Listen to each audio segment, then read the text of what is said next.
La era de la revolución, en inglés The Age of Revolution. Un resumen un poco por encima.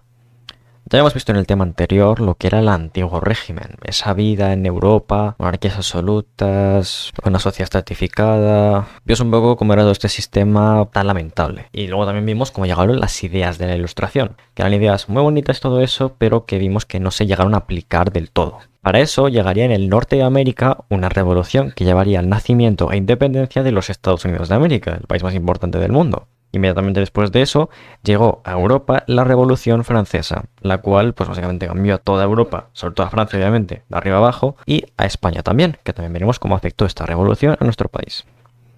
Entonces, en resumen, la Revolución Americana, la Revolución Francesa, lo que pasó en España mientras ocurría todo esto, y el arte. A recordatorio de que como hay gente que es sociales o estudia en inglés, pues bueno, yo la explicación la daré en español, pero los nombres de las cosas y todo eso los traduciré al inglés. Puedes mirar a la parte de abajo del vídeo, que ahí aparecerá todo traducido si quieres. Dicho esto, ahora sí, empezamos con lo primero, la Revolución Americana. Un poco de contexto. Estamos en el siglo XVIII, y Gran Bretaña tiene ocupadas 13 colonias en el norte de América, que eran Massachusetts, Connecticut, Nueva York, Nueva Jersey, Pensilvania, Delaware. Bueno, que eran varias. Tienes la lista completa abajo. Las colonias del norte-norte estaban dedicadas al comercio, todas esas cosas, y las colonias del sur estaban dedicadas pues a dar esclavos y a ponerlos a trabajar. Y bueno, la gente de estas colonias se estaba enfadando un poquito mucho, por varias razones. En primer lugar, causas políticas. Las colonias no tenían representación en el Parlamento británico. Y encima, este Parlamento donde los colonos no estaban representados, quería ponerle nuevos impuestos a los colonos. Colono, por cierto, es que está colonizado, en inglés es colonist.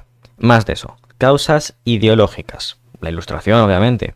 Igual que en Europa, estas ideas estaban llegando a la gente, y se estaban quedando en la cabeza, y estaban cambiando de mentalidad, y estaban calando estas ideas. Y también causas socioeconómicas. Los colonos de clase media, los que tenían ahí algo de dinero, pues no entendían que tuviera que venir un país extranjero a decirles lo que tienen que hacer. Los colonos de clase media querían poder controlar sus propias actividades comerciales dentro de su territorio. No que vinieran aquí los británicos a decir lo que tienen que hacer. Entonces, todas estas razones llevaron a un enfado social entre los colonos, que más adelante llevaría a un periodo de protestas de 1763 a 1775. Durante este tiempo, el 16 de diciembre de 1773, ocurre una protesta particular, el motín del té, que en inglés se llama The Boston Tea Party. Fue casi una tontería. Un día, varios americanos se disfrazaron de indígenas y asaltaron varios barcos que llevaban té británico a Boston, en Massachusetts, y lo tiraron todo por la borda. ¿Y qué tiene de importante una protesta tan tonta, por así decirlo, como sencillamente coger té y tirarlo al agua? Que los británicos se enfadaron mucho, muchísimo. Tanto es así que por un par de cajas de té mandaron al ejército británico a aplacar a los protestantes. Y los protestantes, que ya llevaban años protestando, que ya estaban muy enfadados con los británicos, viendo que ahora encima les iban a dar palos, cogieron las armas y les fueron a dar palos a ellos. Y así comienza, como parte de la Revolución Americana, American Revolution en inglés, la Guerra de Independencia de los Estados Unidos, en inglés The Revolutionary War, de 1735 a 1783. Un año después de empezar la guerra, en 1776, el 4 de julio para ser exactos, vinieron aquí tres señores cuyo nombre hay que saberse, que son Thomas Jefferson, John Adams y Benjamin Franklin, y firmaron un texto llamado la Declaración de Independencia, en inglés The Declaration of Independence. Un texto con el que se declararon a sí mismos y a las 13 colonias que también firmaron el texto un país independiente. Un añito de guerra con los británicos y ya se proclamaron a sí mismos un país propio, los Estados Unidos de América. Y ojo, esta declaración, este textaco, no solo estableció que los Estados Unidos eran un país y ya, también dejaron por escritas varias ideas que serían la base del país que van a crear. Eran, pues bueno, las ideas que vimos en la Ilustración: la igualdad entre las personas, la existencia de derechos inalienables, es decir, que no se pueden quitar, entre otras cosas. Por supuesto, estábamos en guerra. Los británicos, que de por sí no aceptaban la protesta, mucho menos iban a aceptar que vinieran aquí los americanos a declararse a sí mismos como un país. Por algo se llama Guerra de Independencia. Fue por las malas. Partíamos de el ejército de Gran Bretaña contra el ejército de los Estados Unidos, que estaba liderado por George Washington, que su apellido sonará por la capital de los Estados Unidos de América. En un principio estaba claro que Gran Bretaña iba a ganar la guerra, porque es que les sacaban una ventaja impresionante al ejército colono. Eran 13 colonias ahí perdidas. Pero, por suerte para los americanos, los colonos tenían el apoyo de Francia y de España. Y este apoyo es la razón por la que los americanos lograron la victoria. Los franceses y los españoles somos los que ayudaron a América a conseguir su independencia. Un dato histórico es que no es que nos importara su independencia, era sencillamente una excusa para darle guerra a Gran Bretaña. Pero lo importante es que con nuestra ayuda, los Estados Unidos fueron independientes. Conseguimos esa victoria tras ganar batallas importantes como la de Yorktown o la de Saratoga. Y en el año 1783, por fin se firma la Paz de París, un acuerdo firmado obviamente en París con los británicos para que estos aceptaran la independencia de las 13 colonias fundadoras. Y de ahí ya tenemos el país formado. Ahora los americanos tuvieron una idea un poquito peculiar. Inventaron un nuevo concepto, las constituciones. Inventaron una constitución, la primera del mundo. Una constitución es un conjunto de reglas que define pues básicamente cómo es un país, sus reglas, sus derechos, etc. La Constitución de 1787, en inglés The Constitution of 1787, constituyó a los Estados Unidos como un país federal. Es decir, un sistema federal es parecido al de España, pero más allá, donde hay un gobierno central que se llama el gobierno federal, y luego cada estado, que es lo que en España llamaríamos una comunidad autónoma, tiene su propio gobierno y va prácticamente a su bola. También establecieron en la Constitución la soberanía popular, los derechos de los ciudadanos y el sistema de gobierno. El sistema de gobierno de los Estados Unidos es un poquito complicado, pero conviene saberlo porque igual nos preguntan por él. Se le llama en inglés The Checks and Balances System, en español el sistema de pesos y contrapesos, que como el nombre indica, pues es un sistema como una balanza, ¿no? En el que un poder tiene su peso y hace de contrapeso por los otros dos. Mira, tal y como defendía en la Ilustración, existían tres poderes. El legislativo, en inglés legislative, el ejecutivo, en inglés executive, y el judicial, en inglés judiciary. El poder legislativo en Estados Unidos lo lleva el Congreso, compuesto por la Casa de Representantes, en inglés the House of Representatives, y el Senado, y los cuerpos legislativos que tuviera cada estado, que allá lo hacía cada cual como quisiera. Luego está el poder ejecutivo, que son el presidente y los gobernadores de cada estado, y el poder judicial, que son todos los jueces, más el Tribunal Supremo, en inglés the Supreme Court. Pues bien, el sistema de pesos y contrapesos funciona tal que así. En primer lugar, los poderes se controlan entre ellos. El poder legislativo, el Congreso, el Senado, la Casa de Representantes, controla al poder ejecutivo. Es decir, el Congreso, la Casa de Representantes, todos estos tienen controlado al presidente. Luego, el presidente y los gobernadores de cada estado eligen al poder judicial. Ellos eligen a los jueces y a los jueces del Tribunal Supremo. Y luego, los jueces del Tribunal Supremo y de los demás tribunales controlan al presidente y a los gobernadores de cada estado. Aquí cada cual se controla y se elige a sí mismo. Aquí cada cual controla y elige a los demás. Y hablando de elegir a los demás, el poder ejecutivo elige al judicial. Pero al ejecutivo, ¿quién lo elige? Al presidente, ¿quién lo elige exactamente? Bien, lo normal sería pensar que lo elige la gente votando, pero de hecho no es así. La gente de a pie, a los ciudadanos, con el voto directo, eligen a los representantes, a los que están en el poder legislativo, el Congreso, la Casa de Representantes, el Senado. Y luego, en el Congreso y los cuerpos legislativos, etc., está también una cosa que se llama colegio electoral, en inglés Electoral College, y es la gente de este colegio la que elige al presidente. Eso es lo que se conoce como voto indirecto. Es como lo que tienes en España. Tú votas a un representante y luego es el representante el que vota a favor o en contra de un presidente. Y es así como se eligen a todos los cargos y cómo se controlan entre ellos en el sistema de pesos y contrapesos de los Estados Unidos. Y bueno, aquí lo dejamos por parte de los Estados Unidos.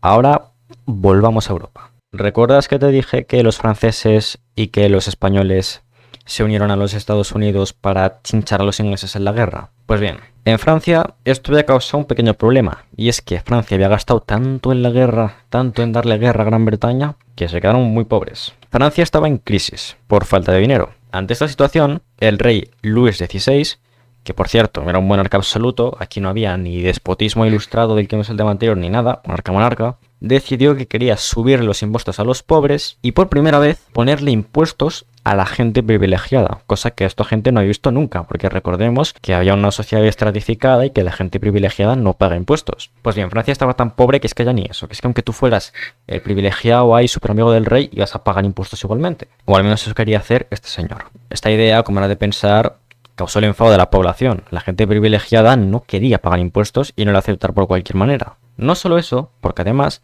los no privilegiados, la burguesía francesa, estaba también empezando a tomarse un poquito ya más en serio las ideas de la Ilustración, de igualdad ante la ley, de que todos tenemos que estar representados, y empezaron a pedir, pues eso, pues igualdad ante la ley y derechos políticos, causando un poquito de revuelo. Pero es que la cosa va más, es que la crisis en Francia es más grave. La crisis también era socioeconómica, porque es que si nos vamos a los estamentos franceses, a la burguesía, la nobleza, las clases urbanas populares, los campesinos, todos tenían quejas, todos.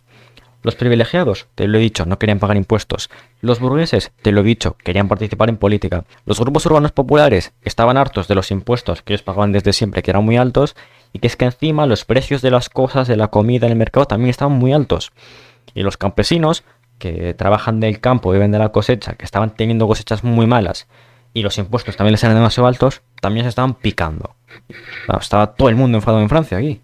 La situación estaba tan agitada que Luis XVI invocó por primera vez en muchísimos años a los Estates General, en español los Estados Generales, la Asamblea Francesa. Y es que sí, aunque era una monarquía absoluta, tenían una asamblea donde va la gente a hacer política, hablar tal y cual. Lo que pasa es que nunca les convocaban porque el rey siempre hacía lo que quería, pero estaba ahora tan sobrepasado que los llamó, los convocó para que hablaran. Vamos a hablar un poquito, ya que estamos, sobre los Estates General, cómo funciona esta asamblea. Se supone que esta asamblea representaba a todos los estamentos por igual, pero la realidad es un poquito curiosa.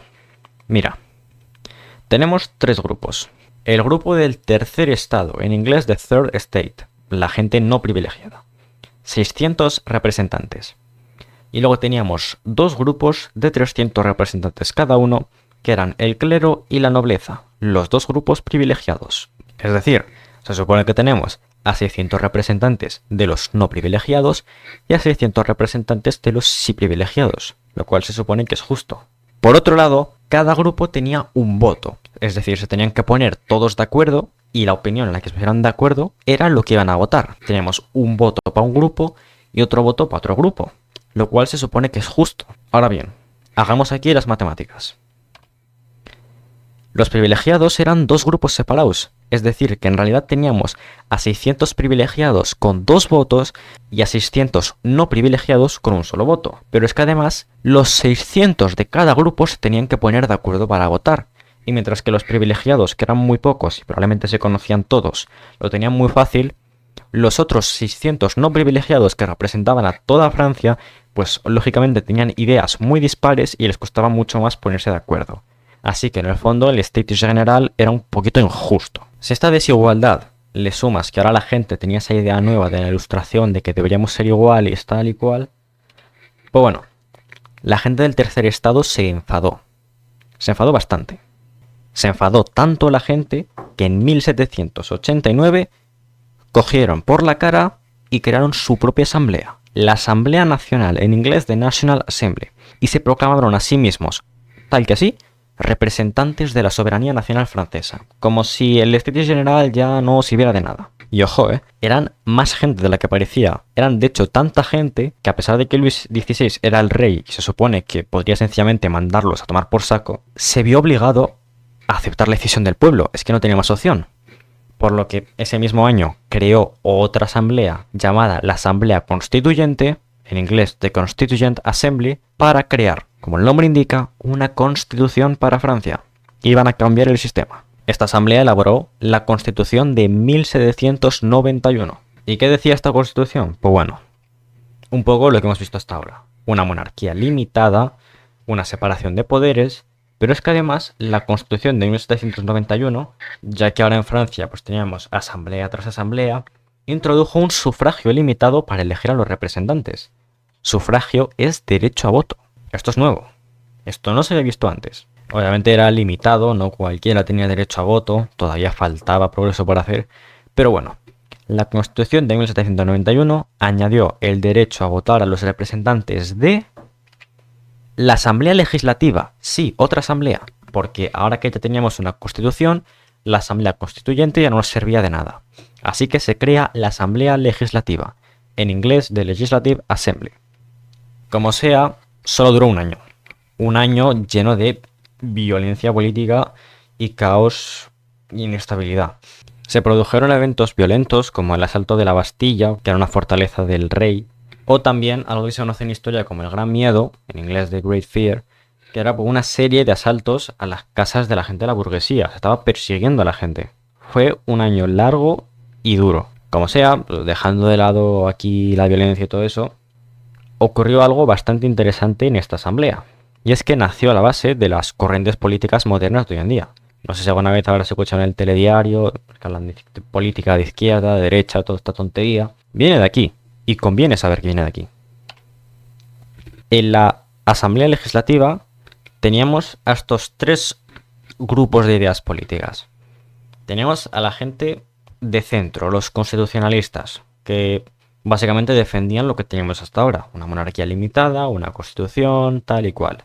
Tenemos a la gente de derecha, que eran los absolutistas, que eran nostálgicos de la monarquía, por así decirlo, la preferían. Y luego teníamos a la gente de izquierda, que eran ya republicanos del todo, querían una república, no querían nada del rey ni de nada. Y como dato, sí, los nombres vienen literalmente de que algunos estaban a la derecha, otros a la izquierda, etc. Los grupos dentro de la asamblea se alinearon perfectamente según sus ideas y de ahí vienen los nombres de izquierda, derecha, tal y cual. Dentro de la izquierda existían dos partidos, por así decirlo, dos grupos políticos. Y vamos a ver después los dos más en detalle. Estaban los girondinos, que eran la izquierda moderada, la izquierda secas. Y luego estaban los jacobinos, que eran pues ya los locos del salón. Estaban radicalizados. Y vamos a ver luego a qué me refiero con esto. En cualquier caso, dejando ya todo esto de lado. Esta asamblea legislativa hizo cambios en la ley, entre otras cosas, para abolir de una vez por todas los privilegios feudales. Se eliminó el concepto que había de privilegiado o no privilegiado del antiguo régimen y se creó ya algo que podemos llamar igualdad ante la ley. Hablando de igualdad, uno de los textos más importantes que escribió esta asamblea, que tiene un nombre un poco largo que hay que saberse, es la Declaración de los Derechos del Hombre y del Ciudadano, en inglés The Declaration of the Rights of the Man and the Citizen. Y este texto pues era pues, más de lo mismo, un texto que declaraba ideas, declaraba la igualdad ante la ley, el derecho civil a la propiedad, a la vida, y etcétera. En cualquier caso, esta asamblea, como he dicho, duró un solo año, ¿no? Había inestabilidad, había problemas, todas las cosas. Y es que en 1792 ocurrió un gran cambio. Y es que arrestaron al rey Luis XVI. ¿Qué pasó con este señor? Veréis. Se demostró que Luis XVI, aunque había aceptado la Asamblea Constituyente y aceptado la monarquía limitada, se supone que todo esto le parecía bien, en el fondo no le parecía tan bien. Y se descubrió que estaba negociando en secreto con otros monarcas absolutos de Europa para que invadieran Francia y así recuperar el absolutismo. Claro, mientras en Francia pasaba todo este revuelo de acabar con el ancien régime y de poner aquí libertad y no sé qué y no sé cuántos, claro, es que todos los demás países de Europa seguían siendo monarquías, que reconocían que Francia hasta ahora había sido una de las monarquías más fuertes de Europa, con España y Gran Bretaña. Es que todo esto pasara era un escándalo para los países europeos. Y si viene aquí el rey de Francia a decirnos que le ayudemos, que invadamos Francia, esto se negoció, esto se iba a hacer. Pero lo descubrieron, le pillaron al rey Luis XVI y lo detuvieron. Esa cosa no acabó nada bien para él. Esta imagen es de su ejecución pública. Le metieron un guillotinazo y le cortaron la cabeza. Y por cierto, luego veremos que este no va a ser el único al que le van a cortar la cabeza. Ahora, ya no teníamos rey. La monarquía limitada no sirve de nada porque no hay un monarca. Había que volver a cambiar el país. Y es aquí cuando entra, lo has adivinado, otra fucking asamblea. La Convención Nacional, en inglés The National Convention, de 1792 a 1795. Esta vez los representantes de esta asamblea fueron elegidos por sufragio universal, es decir, derecho de votar para todos. Bueno, todos los hombres, de las mujeres ya hablaremos en otro tema. Esta asamblea abolió por completo la monarquía. La primera república francesa había nacido, y por si acaso no era claro, república, sistema donde al líder se le vota, no hay ni rey ni nada, hay un presidente, un canciller, un gobernador, como lo quieras llamar, que está ahí por el voto, y ya está. Eso es una república. El primer gobierno que tuvo la primera república francesa fue el de Jacques Pierre, de la izquierda de los girondinos. Fue su gobierno el que decidió juzgar a Luis XVI y ordenó cortarle la cabeza. Como sea, los girondinos, pues aparte de esto, no progresó mucho, no hay mucho que contar sobre su gobierno, porque no podían hacer mucho, es que tenían una crisis bastante fuerte, tanto dentro como fuera del país. Por dentro del país, los absolutistas ahí seguían. Había mucha gente que apoyaba al rey y que acababa de ver que le habían cortado la cabeza. Esto era flipante. La gente no se estaba quieta, había revuelo por la calle, había protestas, había problemas. Había crispación política, porque la gente de derecha, la gente que apoyaba al rey, estaba también en la National Convention, en la nueva asamblea. Entonces, por dentro había un poquito de crisis con la gente.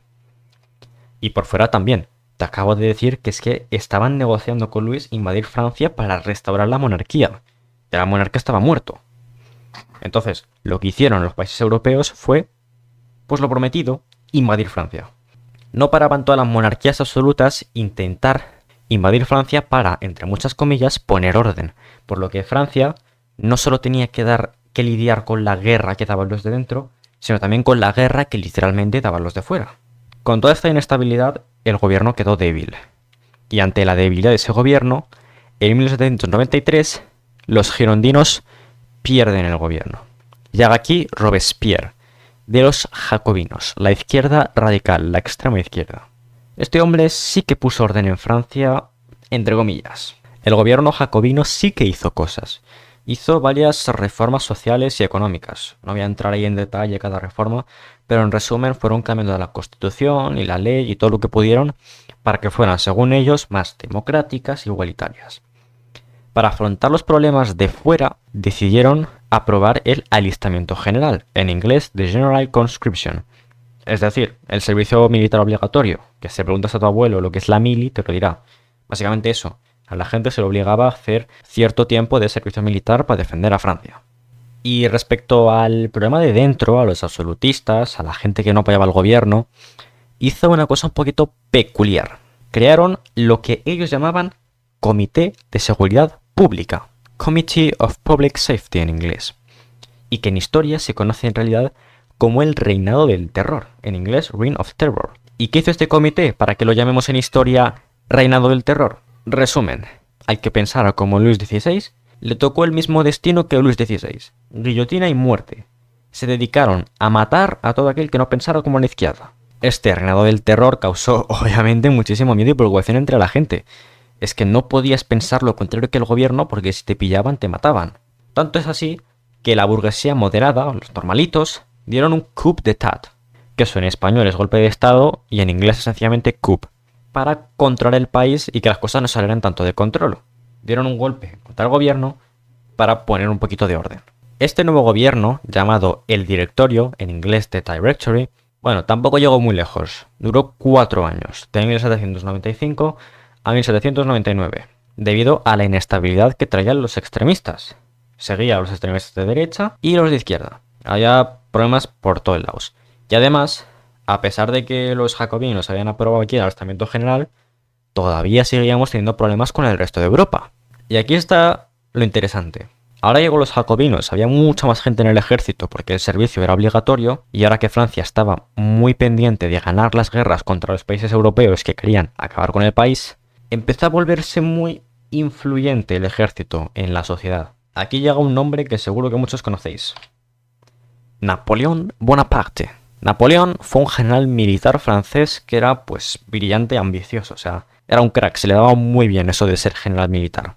Y él, viendo que su país estaba un poquito perdido, decidió tomar el control a la fuerza. Él dio otro golpe de estado y se nombró a sí mismo cónsul de Francia en 1799 y en 1804 ya se la saca y se nombra a sí mismo emperador de Francia. Fue un gobernador Napoleón bastante ambicioso. Duró de 1799 a 1815 en el gobierno. De puertas para adentro, es decir, en Francia, creó el primer código civil del mundo, consolidando así por escrito la igualdad ante la ley. También creó el primer sistema estatal de educación pública para todos los franceses. Y de puertas para afuera, lo que hizo fue conquistar todo lo que pudo de Europa para coger esas ideas tan bonitas de la Revolución Francesa y propagarlas por Europa de un modo o de otro, que todo el mundo siguiera sus consejos. Sin embargo, contra Rusia y contra España, perdió. No pudo conquistarles. Y finalmente, en el año 1815, en la batalla de Waterloo, fue derrotado por una alianza de varios países europeos. Y el señor Napoleón fue deportado, se lo llevaron a una isla y murió preso. Y fin de Napoleón, fin de la revolución. Ahora bien, esto de la ilustración, de la revolución y todo eso nos ha dado 2 temas enteros. Es el momento perfecto para una pregunta en el examen sobre las consecuencias de la revolución. Y las consecuencias pues son en resumen lo que hemos visto hasta ahora. Nuevas formas de gobierno, la monarquía constitucional y la república. Las nuevas corrientes políticas, la izquierda y la derecha. Los nuevos conceptos que salieron de esta revolución.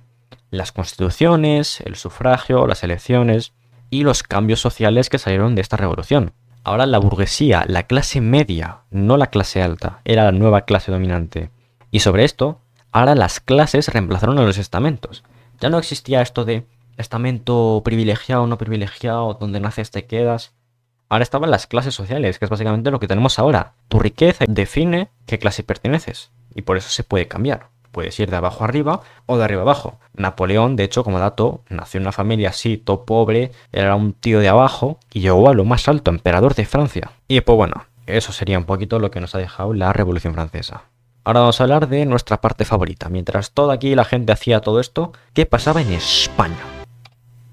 Entonces, siglo XVIII, España, ¿cómo vamos? Pues bueno, vamos un poquito como vamos. Primer lugar, ¿recordáis que os dije que Francia se había quedado muy pobre por gastar tanto dinero en chinchar a los ingleses? Bueno, ¿qué más recordáis que os dije? Que fueron los franceses y los españoles los que ayudaron con la revolución. Nosotros también estábamos bastante pobres, teníamos una deuda pública impresionante. Ahora estábamos en guerra constante no solo con los ingleses, que nunca nos dejaron tranquilo, sino también con los franceses. Recordad que primero fuimos nosotros y los demás a invadirles por matar al rey, y luego con Napoleón fueron estos los que vinieron a por nosotros. Aparte, nuestros amigos de Sudamérica, del Imperio Español, pues bueno, se estaban un poquito ya enfadando. Querían salirse del imperio. Aparte, las ideas de la Revolución Francesa estaban calando. La gente quería más derechos, como en Francia. En España habíamos progresado un poquito, teníamos ahí un despotismo ilustrado, pero vaya, que es que lo de la Revolución Francesa estaba a otro nivel, y la gente española quería un poquito más de progreso. Pero es que para colmo, había problemas hasta con la propia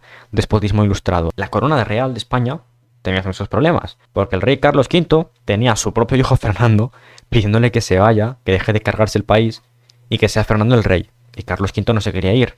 Así que tenemos ahí un conflicto dentro del propio gobierno del país. Resumen, España caca. O sea, literalmente, estábamos en la caca, estábamos muy mal. Y aquí viene lo preocupante, Napoleón se dio cuenta de que España caca. Él se dio cuenta de que estábamos en un momento de debilidad. Y lo aprovecharía. Verás, los putos franceses tuvieron una idea estúpidamente inteligente para conquistar España. Y sorprendentemente les salió bien, entre comillas. Verás, el señor Napoleón se dirigió al rey de España con la mayor burrada. Le pidió permiso para que el ejército francés atravesara España para ir a conquistar a Portugal. Y España dijo que sí, que puede pasar, que pase si quiere. Y efectivamente Napoleón pasó. Y se quedó. Y en 1808, no sé ni cómo, se las apañó para convencer a Carlos y a Fernando de que los dos renunciaran al trono. Y colocó a su hermano José I como rey de España. Y ese mismo año, cuando Napoleón coloca a su hermano como rey de España, Napoleón invade militarmente a España. Y es así como empieza la Guerra de la Independencia Española. Nota, no se traduce literalmente. En español es Guerra de la Independencia Española y en inglés es Peninsular War. En fin, la Guerra de la Independencia Española de 1808 a 1814 comenzó así, con la invasión napoleónica. La sociedad española se dividió en dos grupos, ¿no? Los afrancesados y los patriotas. Como el nombre indica, los afrancesados querían a José I, querían que nos conquistaran los franceses, y bueno, y luego estaban los patriotas, que eran leales a la patria, a España y a Fernando. Entonces, la evolución de la guerra en el fondo fue algo bastante sencillo. Todo empieza el 2 de mayo de 1808, cuando hay un levantamiento en Madrid contra José I. Entre 1808 y 1812, los franceses tienen una hegemonía. O sea, tenían la guerra prácticamente ganada, tenían el país controlado casi entero. Sin embargo, en 1812 llegan los británicos, llega Gran Bretaña. Y sí, a ver, hace un par de años nos habíamos gastado todo nuestro dinero en pegarle a los ingleses. Pero es que ahora los ingleses y los españoles, los dos hoy llevamos a los franceses. Así que después de pegar nosotros a los ingleses, vinieron los ingleses a ayudarnos a nosotros a pegarle a los franceses. Un poco confuso, pero bueno, es lo que es. Lo importante es que los ingleses nos ayudaron. Y entonces, gracias a la ayuda de los ingleses, gracias a que España inventó las tácticas de guerrilla, que son unas tácticas que se utilizan en la guerra moderna, que son básicamente, en vez de un ataque frontal, pues ir dando así ataques rápidos poco a poco para debilitar al enemigo. Y gracias a que con tanta guerra aquí, guerra allá, conquistar España, conquistar Italia, conquistar Rusia, Francia se estaba quedando fofa, entre 1812 y 1814 fuimos ganándole terreno a los franceses. Y es en ese periodo, en 1813, un año antes de que acabe la guerra, que se firma el Tratado de Valenciennes, que se escribe con la cedilla, que para quien no lo sepa es básicamente la C del Barça. Y es con ese tratado con el que se reconoce a Fernando como rey de España. Entonces, un año después se acaba la guerra. Después de todo, tanto los afrancesados como los patriotas estaban de acuerdo en que España tenía que evolucionar un poquito. Los afrancesados, pues bueno, lo suyo era obvio, querían imitar a Napoleón y a la Revolución Francesa y a todo. Entre los patriotas, aunque los cambios no eran tan populares, varios liberales empezaron a coger influencia. Comerciantes, banqueros, gente liberal del patriotismo español que empezó a debatir, a sugerir que España tuviera también una constitución, igual que han estado haciendo Francia y Estados Unidos. Un par de años antes, esto va un poquito así desincronizado, en 1812, todavía durante la hegemonía francesa, los patriotas exiliados, que estaban huidos porque media España lo tenían los franceses, estaban en Cádiz, llamaron a elegir representantes nacionales para convocar a las Cortes de Cádiz. En España, a los parlamentos, a las asambleas, les llamamos Cortes. Y en 1812, en ese mismo año, cuando convocamos a las Cortes de Cádiz, las cuales estaban bastante influenciadas por los liberales y los reformistas, aprobaron la tercera constitución del mundo y la primera constitución de España, la Constitución de Cádiz. También puede que te encuentres en algún sitio que la llaman la Pepa, es una forma histórica de llamarla, la Constitución de Cádiz o la Pepa, como quieras. Esta constitución, pues bueno, estableció cosas parecidas a las de las demás constituciones que hemos visto hasta ahora. Monarquía limitada, derechos civiles, separación de poderes, etc.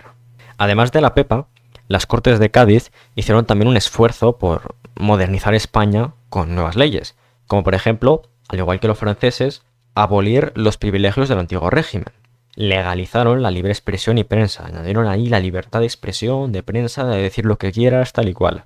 Y también decidieron abolir la Inquisición, que en resumen la Inquisición era un organismo que no hemos hablado de él en estos temas, pero que estaba ahí y que se dedicaba básicamente a perseguir a la gente que no fuera cristiana.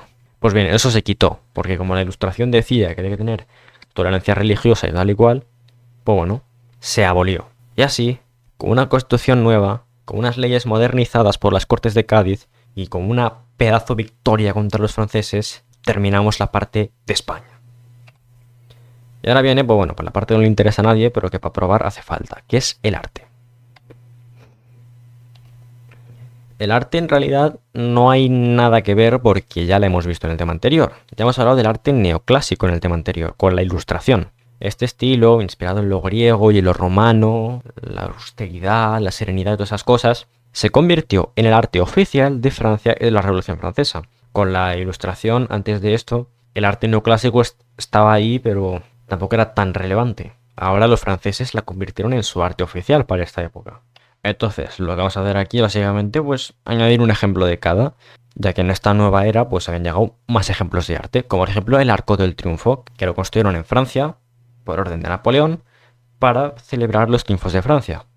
También tenemos aquí un cuadro, una escultura de Napoleón. Estaba todo centrado en Napoleón, este era el centro del universo, parece ser. Y oye, parece que esto ya se acaba aquí, que esto lo hemos visto. Pero, de hecho, no. Hay una cosita más que vamos a añadir, aparte del arte neoclásico.